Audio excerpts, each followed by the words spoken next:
Karenanya, Anies yang katanya punya nama besar, Anies yang katanya populer dan disukai oleh publik, terutama di kalangan pemilih Islam, batu ujinya adalah dengan cara mendirikan organisasi sosial yang tentu saja, kalau betul ini Anies banyak pengikut dan banyak followernya, pastinya secara perlahan publik akan berbondong-bondong dan memberikan dukungan politiknya kepada Anies.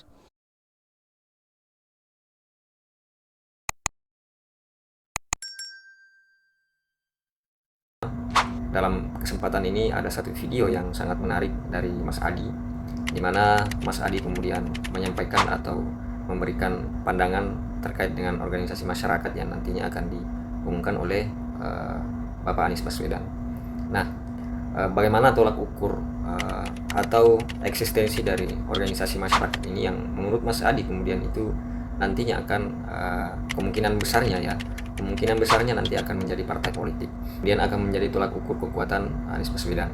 Nah, seperti apa penyampaian atau pandangan dari Mas Adi? Mari kita dengarkan bersama. Desakan publik supaya Anies segera mendeklarasikan ormas barunya itu semakin berhembus kencang.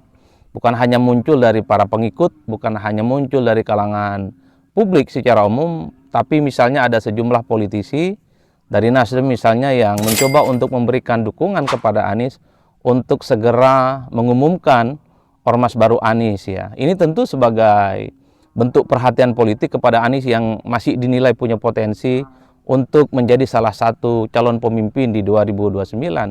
Ormas baru Anies itu pastinya dikaitkan demi kepentingan politik menyangkut tiga hal ya. Pertama, ini sekali lagi sebagai upaya untuk merawat stamina politik Anies Baswedan. Suka tidak suka per hari ini, kalau bicara tentang popularitas Anies Baswedan, saya kira hampir semua rakyat di Indonesia itu cukup mengenal ya. Ini tentu sebagai bagian dari investasi politik yang sudah dilakukan oleh Anies ikut tanding Pilpres 2024 yang lalu. Jadi bagaimana memori publik yang ingat dan suka kepada Anies ini terus dirawat tentu dengan adanya ormas. Dengan ormas, Anies juga bisa membangun jaringan-jaringan politik yang tersebar di seluruh Indonesia, di seluruh provinsi, di seluruh kabupaten, di seluruh kota, kecamatan, bahkan mungkin tingkat desa. Karena tentu saja Anies itu tidak bisa hanya melulu mengandalkan undangan dari satu seminar ke seminar yang lain untuk menjaga eksistensi politiknya. Tentu saja Anies tidak bisa hanya mengandalkan exposure pemberitaan-pemberitaan di media ataupun hanya mengandalkan update-update status yang ada di media sosial yang dimiliki oleh Anies, karena daya jangkaunya, penunjukan eksistensinya itu tidak terlampau signifikan. Ingat loh, ada sekitar 40% masyarakat kita di Indonesia itu yang masih belum terjangkau dengan dahsyatnya media sosial ataupun media mainstream. Jadi dalam konteks itulah kemudian ormas itu menjadi penting sebagai instrumen bagaimana Anies itu membangun jejaring politik, menyampaikan gagasan dan visi besarnya terkait dengan bagaimana Anies itu punya style membangun Indonesia itu semakin mantap di masa-masa yang akan datang. Itulah yang saya sebut tujuan utamanya adalah untuk menjaga eksistensi dan merawat stamina politik Anies di kemudian hari sebagai bekal untuk maju Pilpres di 2029. Nah, yang kedua tentu saja, ini kan sekaligus sebagai uji materi kepada Anies Baswedan yang katanya punya popularitas tinggi, punya elektabilitas tinggi, bahkan runner up waktu Pilpres 2024. Artinya ormas ini kan secara otomatis akan membentuk organ-organ politik yang kemudian dia berjejaring dan selanjutnya akan dijadikan sebagai kaki-kaki politik Anies untuk merangkul, untuk meyakinkan dan mengonsolidasi pihak-pihak yang selama ini merasa memberikan dukungan politiknya kepada Anies. Ormas itu adalah satu instrumen untuk mengukur sejauh mana seseorang itu punya networking, seseorang itu punya kekuatan, seseorang itu punya daya adaptasi yang bisa diterima oleh publik. Karenanya Anies yang katanya punya nama besar, Anies yang katanya populer dan disukai oleh publik, terutama di kalangan pemilih Islam, batu ujinya adalah dengan cara mendirikan organisasi sosial yang tentu saja, kalau betul ini Anies banyak pengikut dan banyak followernya, pastinya secara perlahan publik akan berbondong-bondong dan memberikan dukungan politiknya kepada Anies. Atau justru sebaliknya, ormas baru Anies ini ya nggak laku. Atau sebaliknya, ormas yang didirikan oleh Anies ini bisa jadi batu ukur bahwa sebenarnya orang tidak terlampau suka sebenarnya dengan Anies, ataupun tidak terlampau memberikan dukungan politik kepada Anies. Ya karena memang kehebatan Anies selama ini karena ada partai-partai politik yang menyokong di belakangnya. Misalnya Anies itu bisa jadi gubernur Jakarta tentu karena sokongan politik PKS dan Gerindra. Jangan-jangan ketika Anies bikin ormas baru, tak lagi bersama PKS, tak lagi bersama dengan Gerindra, ya orang yang mau bergabung dengan Anies Baswedan di ormas barunya itu tidak ada. Kan ini kan untuk menguji sehebat apa sebenarnya Anies itu tanpa partai politik. Atau dengan ormas barunya, Anies bisa menunjukkan bahwa Anies bisa eksis dan bisa hebat gitu ya. Tanpa misalnya PKB, tanpa juga PKS, dan tanpa Nasdem. Karena Anies selama ini dipersepsikan sebagai sosok yang kekuatannya melampaui partai-partai yang lain. Itulah yang saya sebut sebagai batu uji, apakah betul Anies itu memang hebat sehingga pengikutnya yang katanya banyak itu kemudian mau bergabung dengan ormas yang dibentuk oleh Anies Baswedan nantinya. Atau jangan-jangan memang terkonfirmasi bahwa Anies itu hebat, elektabilitasnya tinggi, runner up di Pilpres itu karena mesin politik yang dimiliki oleh Nasdem, dimiliki oleh PKS, dan dimiliki oleh PKB. Oleh karena itu, ormas yang dibentuk oleh Anies tentu nantinya sebagai ukuran bagaimana kemurnian gerakan politik Anies Baswedan. Pihak-pihak yang selama ini menjadi orang, memberikan dukungan politik kepada Anies, bergabung di dalamnya. Inilah yang saya kira menjadi faktor kedua kenapa Anies itu menjadi penting untuk mendirikan ormas tertentu. Itu yang saya sebut sebagai uji materi kekuatan Anies Baswedan. Atau bisa saja ini juga menjadi pintu untuk melihat bahwa sebenarnya Anies itu bukan siapa-siapa tanpa adanya dukungan dari partai politik manapun. Tapi yang ketiga, kalau Anies memang sudah bikin ormas dan kemudian banyak jejaring yang dibangun, banyak anggota yang bergabung, bukan tidak mungkin jelang pemilu di 2029 Anies bisa mendeklarasikan ormas ini sebagai partai politik peserta pemilu. Anies tinggal mengumpulkan resource, tinggal mengumpulkan mesin-mesin politik, tinggal mengajukan bagaimana Anies itu dengan ormas barunya terdaftar sebagai partai politik di Kemenkumham dan kemudian mendaftarkan diri ke KPU sebagai salah satu peserta pemilu di 2029. Itulah yang saya sebutkan, ini adalah bekal bagi Anies, sekalipun tiket untuk maju di Pilpres 2029.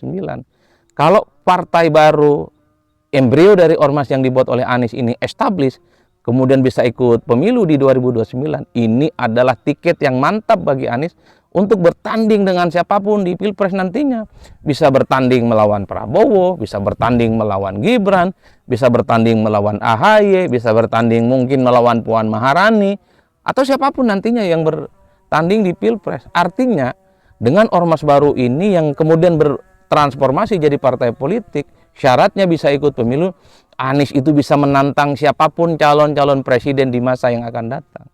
Karena dengan adanya putusan Mahkamah Konstitusi yang baru, bahwa partai politik yang bisa ikut pemilu, baik dia nggak lolos ke parlemen atau baru ikut pemilu, atau mereka yang sudah lama lolos ke parlemen, boleh dia mencalonkan diri sebagai calon presiden. Mantap.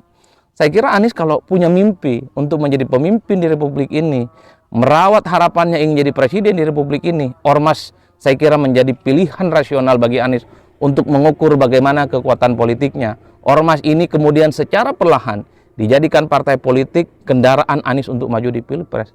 Atau misalnya dengan ormas baru ini, Anies terus dijadikan sebagai tempat menunjukkan eksistensi dan kekuatan politiknya. Jejaring-jejaring politiknya terus dibina di mana-mana. Dan ini tentu bisa sebagai bergen kepada partai politik yang tidak punya figur di Pilpres sebagai pintu bagi Anies untuk mendapatkan dukungan dari partai.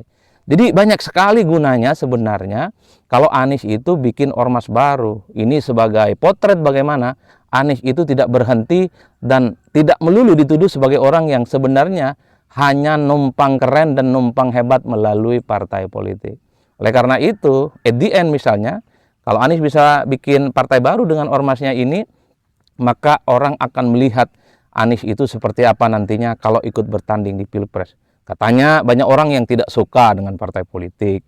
Katanya banyak orang yang sangat alergi dengan partai politik. Bahkan kalau kita membaca survei-survei politik, termasuk survei yang sering kita lakukan di parameter politik, orang yang merasa dekat dengan partai politik tertentu, orang yang merasa menjadi bagian dari partai politik tertentu, itu kurang lebih jumlahnya hanya 20%.